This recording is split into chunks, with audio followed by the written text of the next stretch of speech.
Okey, contoh 3A, muka surat 178. Okey, tadi kamu dah tengok berkenaan dengan sudut rujukan sepadan yang melibatkan sin ataupun yang tidak melibatkan sin dekat situ tadi. Okey, cara nak dapatkan dia.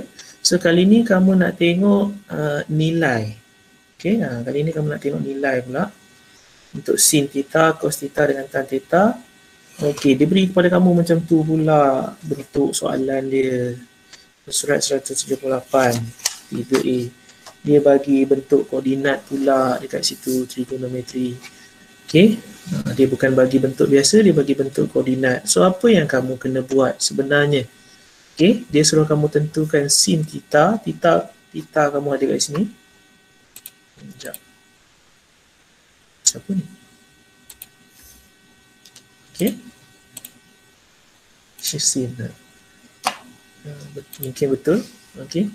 So, kamu tengok dekat sini, theta kamu ada kat sini. So, dia nak suruh kamu cari sin sudut dekat sini. Ataupun cos sudut, ataupun tan sudut dekat sini. So, macam mana kamu nak dapatkan nilai? Diberi kepada kamu koordinat. So, cikgu boleh kata bahawa ini adalah X. So, ini adalah Y lah pastinya koordinat. Okay, yang mana ini adalah X 0.4695 dan juga Y kamu ialah 0.8829. So, apabila disebut tentang sin sudut, cos sudut dan juga tan sudut dekat situ, dia ada formula sebenarnya. Dia ada formula di muka surat 178 tu, sukuan dekat atas tu, sukuan 1, 2, 3, 4, dia ada formula. Untuk sukuan pertama, okay, macam mana cikgu tahu sukuan pertama? Tengoklah gambar ni. Kamu punya sudut ini berada di dalam sukuan yang pertama. So, kita akan proceed kepada rumus untuk sukuan pertama. Untuk rumus sukuan pertama, sin sudut dia ialah positif Y. Okay. So, cikgu tak nak kamu hafal positif, negatif ke apa, sebab kalau kamu tengok sukuan 2, dia positif Y lagi. Sukuan ketiga, dia dah jadi negatif Y. Sukuan keempat, dia jadi negatif Y. Tak nak. Cikgu tak nak kamu hafal sukuan 1, sin positif Y, sukuan 2, positif Y. Tak nak. Cukup kamu hafal untuk mencari soalan yang macam ni. Sin, kita akan ambil Y. Cos, kita akan ambil X. Tan, kita akan ambil Y per X. Okay. So, apa yang cikgu maksudkan dekat situ, kalau diminta kepada kamu sin sudut, fokus kamu hanya kepada Y sahaja.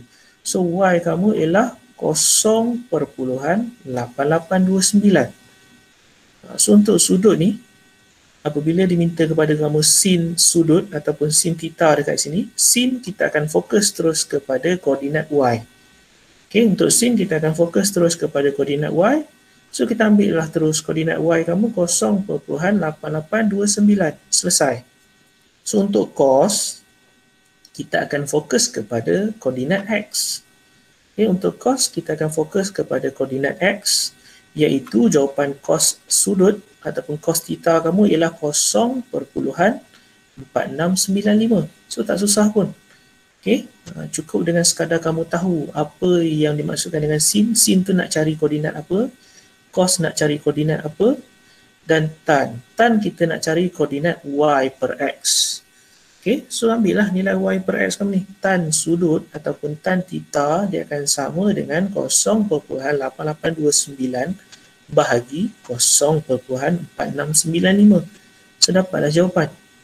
Okay, hafal hafal macam tu. Banyak benda nak kena hafal ni untuk bab trigonometri ni. So, untuk sukuan, tak kisahlah sukuan pertama, sukuan kedua atau sukuan ketiga maupun sukuan keempat. Untuk mencari sin, kita akan fokus koordinat Y. Untuk mencari cos, fokus kepada koordinat X. Untuk mencari tan, kita fokus kepada koordinat Y bahagi X. Okay, kita tengok contoh yang seterusnya untuk 3B. Okay, 3B. Dia bagi macam ni pula. So, untuk yang ni sebenarnya sukuan ketiga. Kerana sukuan pertama duduk dekat sini, sukuan kedua duduk dekat sini, sukuan ketiga duduk kat bawah ni. So, tak ada apa. Cuma kamu tentukan di manakah Y dan juga X, di manakah koordinat X dan juga Y. Itulah dia. X kamu duduk di depan, Y kamu duduk dekat belakang. So, berpeganglah dengan apa yang cikgu dah ajar tadi. Abaikan simbol negatif positif ni. Kita nak tahu, cikgu nak kamu tahu bahawa untuk sin kita akan tengok Y sahaja. Bermaksud kita akan tengok koordinat Y. So nilai kamu negatif 0.446. Terus. Jangan keliru. Jangan mengelirukan diri kamu dengan formula yang diberi dalam buku teks. Cikgu dah cuba untuk buktikan dengan kaedah yang lebih mudah. Abaikan simbol. Fokus kepada huruf saja. Sin Y, cos X, tan Y per X. So untuk sin Y, sin sudut bersamaan dengan Y, nilai kita akan fokus kepada koordinat Y. Untuk untuk cos theta, untuk cos kita akan fokus kepada X, iaitu negatif 0.8387. Manakala yang penghabisan untuk tan, kita akan fokus kepada Y bahagi dengan X, iaitu negatif 0.5446 bahagi dengan 0.83, negatif 0.8387. So dapat nilai positif. Mudah, cukup mudah. Okay? Kena dengan kaedah yang betul, insyaAllah bab ni sebenarnya mudah. Cuma dia banyak sikit kamu nak kena hafal. Kalau kamu tengok dekat sini, kita baru tengok sukuan. Okay, kita baru tengok sukuan. Kita belum sentuh lagi nilai maupun sudut maupun menyelesaikan masalah. Kita baru tengok sukuan sahaja, yang mana dalam sukuan kamu ada sukuan lah. Okay, dalam sukuan kamu memang kena hafal sukuan 1 sampai 4 dekat mana. Okay. So sukuan kamu kena hafal kat mana kedudukan sukuan. Dalam sukuan ni juga ada sudut rujukan sepadan, yang mana formula dia inilah dia. Okey, yang muka surat ni, ini formula untuk sudut rujukan sepadan. Dan dalam masa yang sama, dalam sukuan juga dia ada sudut sukuan yang positif. Sukuan pertama apa yang positif, sukuan kedua apa yang positif. So benda tu 3 benda dalam sukuan yang kamu kena hafal. Okay, sebab tu untuk sukuan ni dileceh sikit, banyak benda yang kamu kena tahu sebelum boleh menyelesaikan satu-satu masalah yang melibatkan trigonometri. Belum masuk lagi teorem Pythagoras. Okay, belum masuk lagi teorem Pythagoras. Teorem Pythagoras akan muncul di mencari sudut nanti. Kita nak tengok untuk nilai. Apakah yang dimasukkan dengan nilai? Apakah nilai yang nak dicari? Menentukan nilai sinus, kosinus dan juga tangent bagi sudut dalam sukuan 2, 3 dan 4 berdasarkan sudut rujukan sepadan. Okey. Dia suruh kamu tentukan nilai bagi sin 104 darjah berdasarkan sudut rujukan sepadan. Okey, kalau kamu tekan kalkulator sin 104 dah boleh dapat nilai sebenarnya, iaitu 0.970. Tapi sebenarnya bukan nilai itu yang dia nak, ataupun mungkin itulah nilai yang dia nak, tapi dalam masa yang sama dia nak suruh kamu cari sudut yang sepadan terlebih dahulu. Dia bukan nak membuta tuli kepada jawapan nilai terus, sebaliknya mungkin dia nak melalui sudut rujukan sepadan, barulah dia nak cari nilai yang sebenar. Okay, kita tengok penyelesaian di contoh 4A muka surat 179. Sudut 104 darjah terletak dalam sukuan yang kedua. Ia benar kerana dia melebihi 90 darjah. Dia berada dalam sukuan yang kedua. So pastinya sudut rujukan sepadan untuk rumus sukuan yang kedua adalah 180 darjah tolak dengan theta. 180 tolak dengan 104, nilai dia 76.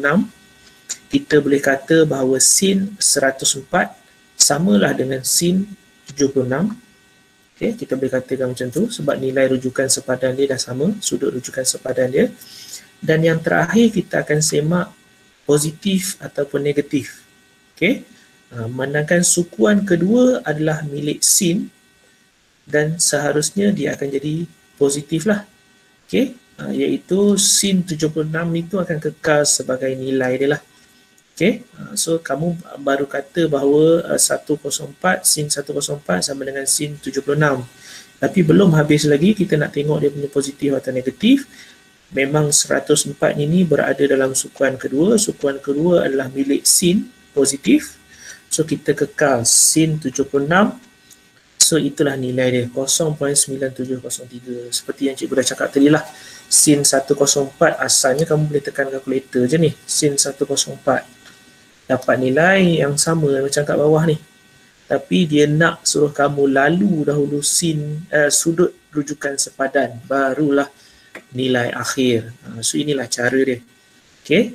Yang ini kalau ikutkan, inilah sudut rujukan sepadan dia. So kalau ikutkan yang ni boleh guna kalkulator sahaja sebenarnya. Okay. So boleh guna kalkulator untuk menyemak jawapan kamu benar atau tidak. Okay. Dalam masa yang sama perlukan sudut rujukan sepadan. Jadi, jangan lupa untuk like sebagai tanda anda memperoleh ilmu daripada tontonan ini.